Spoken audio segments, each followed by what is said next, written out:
इतना बॉर्डर टिकरी बॉर्डर में खुला गया है, उससे ज्यादा यहाँ पहले से खुला हुआ था। यहाँ पर 3 रोड पहले भी चालू थे, एक रोड बंद था, उसमें भी हम एम्बुलेंस निकलवाते थे। एम्बुलेंस अभी भी निकल रही है। उनका कहना दिल्ली पुलिस का ये है कि किसान को दिल्ली जाने की परमिशन नहीं है। हम ये पूछना चाहते हैं, क्या देश का किसान दिल्ली नहीं जा सकता? और हम ये भी नहीं चाहते एक संघर्ष हो। हम अपनी बात कहने के लिए दिल्ली के लिए आए थे, हमें यहाँ बैठना ही नहीं था। सरकार और पुलिस की हठधर्मिता के कारण हम यहाँ पर बैठे। वो अपनी हठधर्मिता पीछे कर लें, हम दिल्ली चले जाएंगे। अभी भी उन्होंने सुप्रीम कोर्ट के प्रेशर में आकर के माननीय उच्चतम न्यायालय ने ये डिसीजन दिया उनको कि भाई आप क्यों रोडों को बंद किए हुए हो। उनको दिखाने के लिए ये एक सरकार और पुलिस की सोची समझी प्लानिंग है कि बस इसको ढोंग को दिखाइए और कुछ नहीं। लेकिन उनका तो सक्सेस हो गया, उन्होंने तो दिखा दिया ना कि बैरिकेडिंग तो हटा दी है, लेकिन अब किसान नहीं हट रहे अपने रास्ते से निकल रहे। नहीं, हम रास्ते से हटने का और उसका कोई मैटर ही नहीं है। हम यहाँ बैठने के लिए आए नहीं थे, और ना लड़ाई हमारी रास्ते की है। हमारी लड़ाई है कानूनों को वापस कराने की और एमएसपी पर कानून बनवाने की। अगर एमएसपी पर कानून नहीं बनेगा और 3 कानून वापस नहीं होंगे तो हम आंदोलन जारी रखेंगे। चाहे भले ही ये रास्ता खुल जाए तो दिल्ली जाकर करें, रास्ता नहीं खुलेगा तो यहाँ बैठे। आज भी अगर दिल्ली पुलिस से आप जाकर के पूछ लो, मीडिया के माध्यम से कह लो भाई आप चले जाओ, हम 10 ट्रैक्टर दिल्ली भेजेंगे। वो तो कमिश्नर साहब ये बोल रहे कि जो पहले की स्थिति थी वही है, जाने नहीं देंगे, फिर रास्ता खोलेंगे, आवाजाही के लिए। तो फिर ये क्या हुआ? फिर हम कहाँ जाएं? क्या हमारा आंदोलन यहाँ तक आने का ही था? हमारा आंदोलन कानूनों को वापसी कराने का है और एमएसपी पर कानून बनवाने का है। यहाँ आने का विषय नहीं है ये यहाँ से पीछे रोकते तो हम वहां भी रुक जाते। हम तो यहाँ से आगे जाएंगे, और अगर वो ये कहते हैं कि हमने कानून वापस ले लिए और एमएसपी पर कानून बना दी तो हम यहाँ से वापस भी चले जाएंगे। लेकिन ऐसा तो नहीं होगा, क्योंकि 11 महीने से तो लगातार यही कह रहे हैं। आप सरकार में ही है क्या? वो कह रहे हैं ना कानूनों में तो कमी है। अरे भाई ऐसे तो कहेंगे, और ऐसे कैसे कह देंगे? वो एकदम सरकार तो भारत की है ना वो भी, और पूंजीपति और उद्योगपतियों के सहारे पे चल रही है।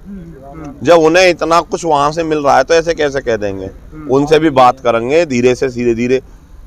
जब पवन जी एक रास्ता खाली हुआ, लेकिन मीडिया में इस तरह से दिखाया गया कि आप ये जो रास्ता पूरा खाली हो गया, किसान भी आप जाने लगे।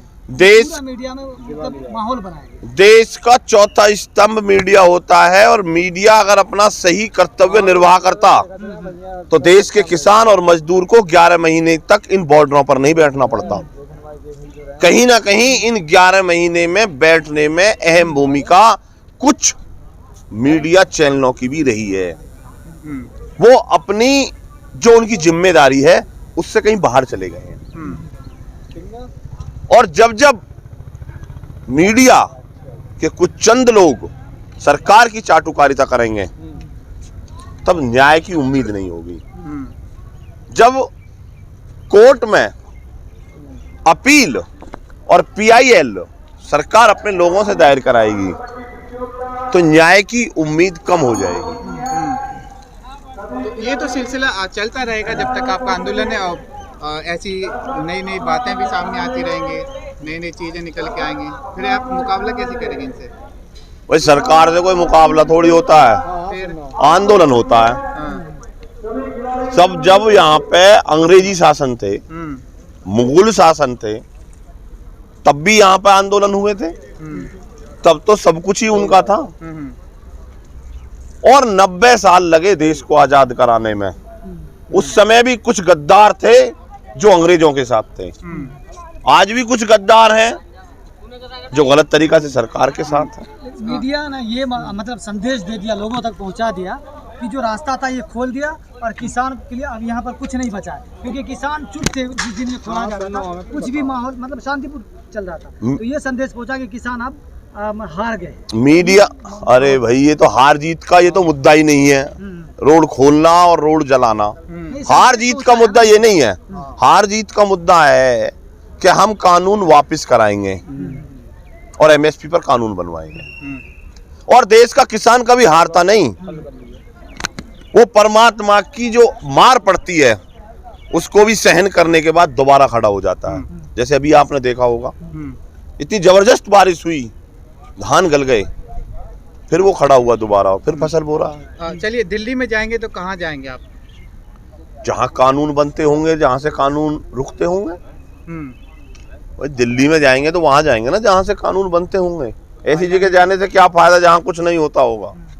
वैसे तो दिल्ली में कानून तो पार्लियामेंट में बनता है, उसके लिए आपको जीतना पड़ेगा, इलेक्शन लड़ना पड़ेगा। जब संसद छुट्टी हो जाती है तब सड़क पर संग्राम होता है।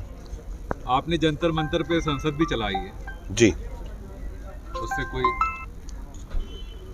वो तो उन्हें बताया था। देश का किसान सब कुछ जानता है, आप भूल में ना रहे हैं। और ये देश के किसान और मजदूर की देन है कि ये सत्ता में बैठे हैं। इनकी देन थोड़ी है। अडानी और अंबानी के घर वोट नहीं बनती, ये देश के किसान और मजदूर के घर वोट बनती है। अडानी का बेटा और अंबानी का बेटा वोट डालने नहीं जाएगा। देश में गोदाम पहले आ जाएंगे और कानून बाद में आएगा। इसका मतलब संसद में पूंजीपति और उद्योगपतियों की पहुंच ज्यादा हो गई। संसद कहीं ना कहीं उद्योगपति और पूंजीपतियों के दबाव में काम कर रही है। और जब जब हमारी देश की सरकार और संसद पूंजीपति और उद्योगपतियों के दबाव में काम करेगी तब रोडों पर संग्राम होंगे। लेकिन 11 महीने से तो संग्राम चल ही रहा है आपका। अभी तक तो सरकार ने कोई नई बात करी कि जिसका कानून वापस हो सकता है। आगे क्या लग रहा है आपको कि वापस हो जाएंगे जिस हिसाब से चल रहा है माहौल? नहीं होंगे तो सरकार वापस ना होएगी, सरकार चली जाएगी।